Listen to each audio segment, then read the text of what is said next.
Hello. Thank you very much for joining me today. How you doing?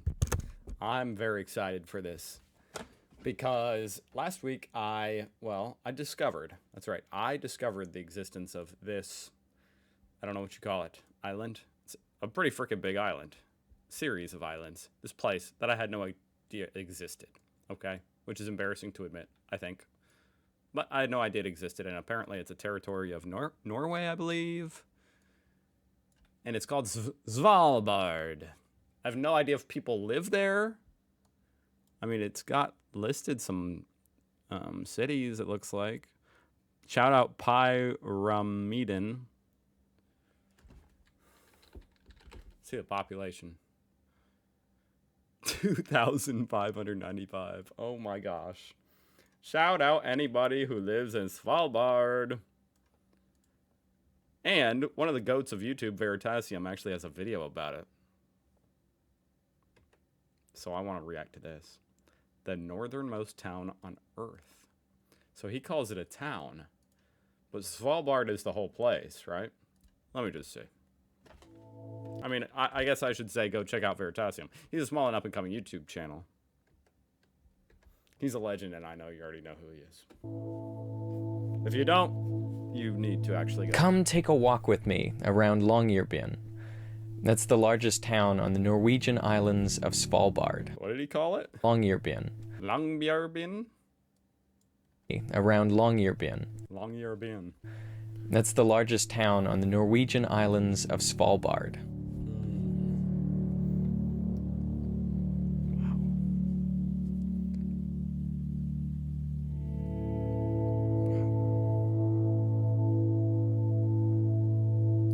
Parts of it may look familiar. I just can't fathom living here.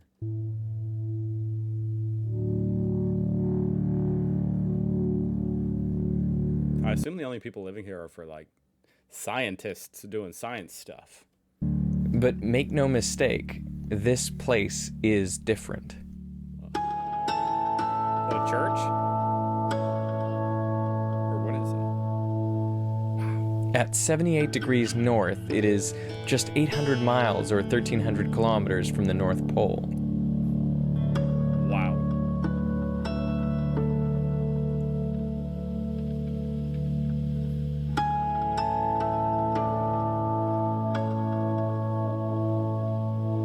And with over 2,000 permanent residents, it is the northernmost real town on Earth. So they're permanent residents. So they're not just up there to research, necessarily. What the heck? How do they get food?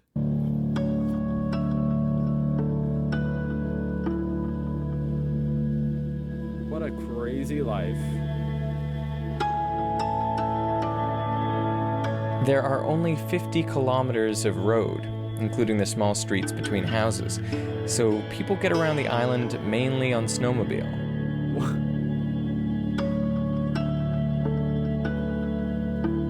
In fact, there are more registered snowmobiles than residents. I thought he was going to say more than cars. More than residents? That's like how America has more guns than residents. Well, way more peaceful, less violent.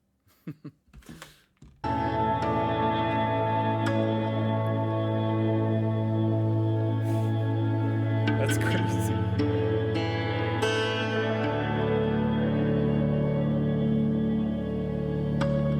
Anyone I was trying to imagine growing up and, instead of like getting your car license, you get your snowmobile license.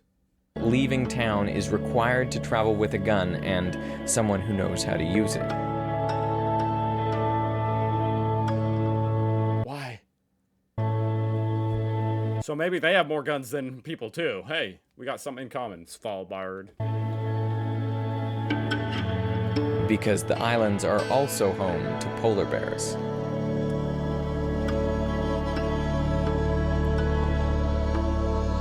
Damn.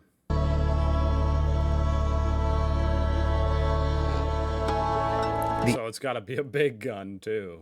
Average daytime high is below freezing for all but 4 months of the year. And from the end of October to mid-February, the sun doesn't rise at all.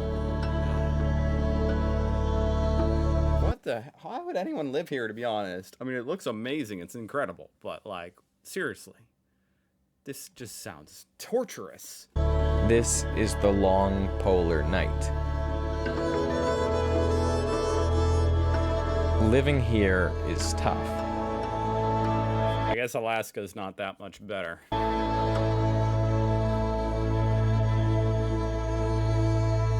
This past December, an avalanche in town destroyed 10 homes, which used to be here, killing 2 people. Oh my God.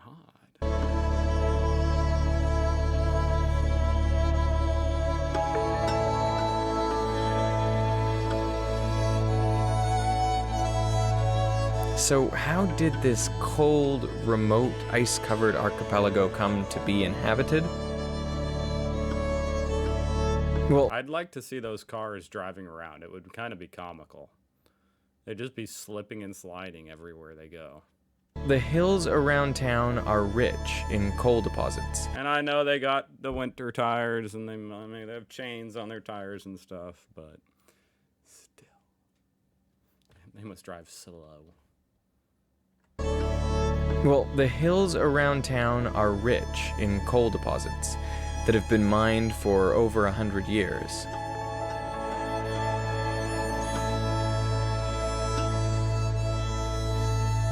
The coal was transported to the port via a series of aerial tramways, some of which remain today, though they are no longer operational.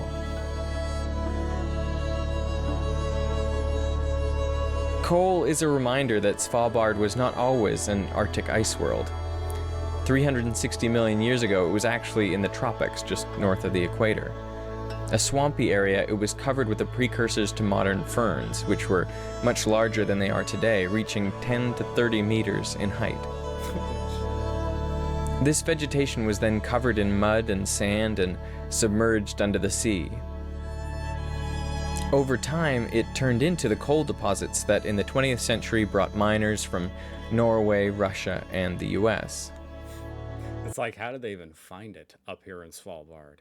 Humanity's just, I mean, it's kind of amazing in my opinion. It's kind of amazing, like, wow. I mean, I know mining and stuff bad for the environment. Obviously, coal bad for the environment and burning it. But it's amazing our capabilities, you know, to harvest these materials. I mean, look at this thing. Out in the middle of the North Pole, practically. Most of the coal mines have now closed, and the economy is gradually shifting towards tourism, education, and research. Tourism?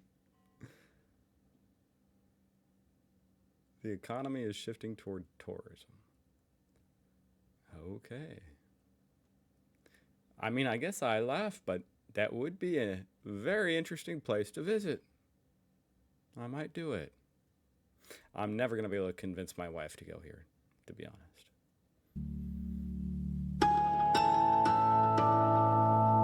Tourists take trips on snowmobiles and dog sleds. There is a university center in Svalbard which offers semester courses in biology, physics, and geology. And up on the side of a mountain is the Svalbard Global Seed Vault. But that's a story for another time. What?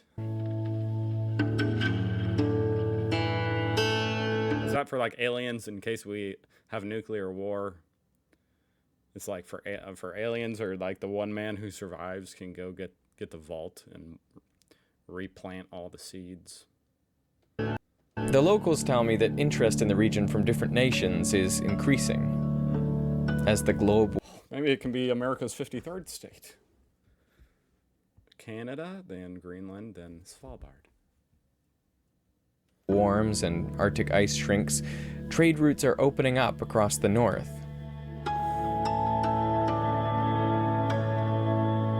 And Svalbard is strategically placed between North America, Asia, and Europe.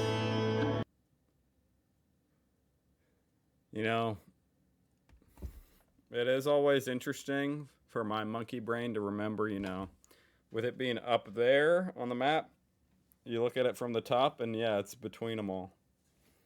It looks like it's not strategic at all until you remember the Earth isn't flat unless you believe that. Then, sure, whatever. Sure, go with it. Whatever makes you happy. But, the Earth's not flat. So if you look at it from above, it's right there in the middle. That's interesting. So one day in the future, Svalbard may no longer be as cold or as remote as it once was.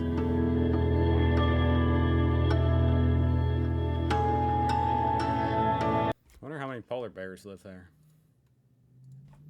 Are there more polar bears or people? Polar bear population, 3,000. So it's very similar. Very similar. Polar bear and people. But for now, it is a reminder of how through our ingenuity, people can live in even the most inhospitable of places.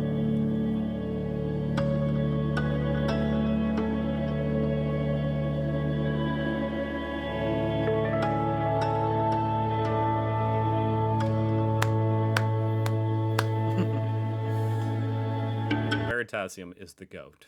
Go check him out.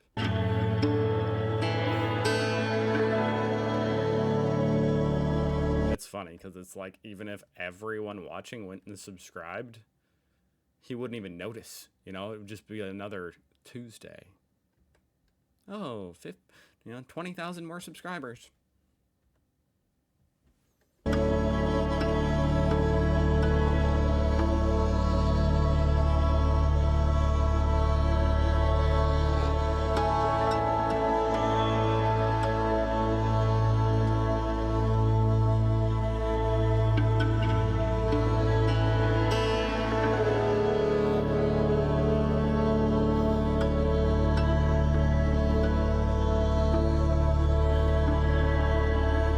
I wonder what the crime rate is like in Svalbard. Is that even published? I'm not the first person to search it. It popped up. Very low crime. That's because you can't get away, They're like, what did he look like? He had a mustache. Oh, that's Gary. That's Gary.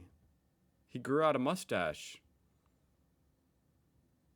226 crimes in the year. Record number, guys. Uh-oh.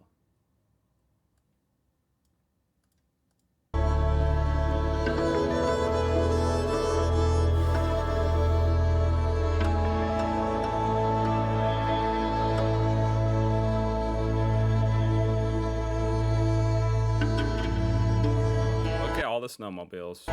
It's like in the rest of Europe, you just see bicycles everywhere. Not in Svalbard, just snowmobiles.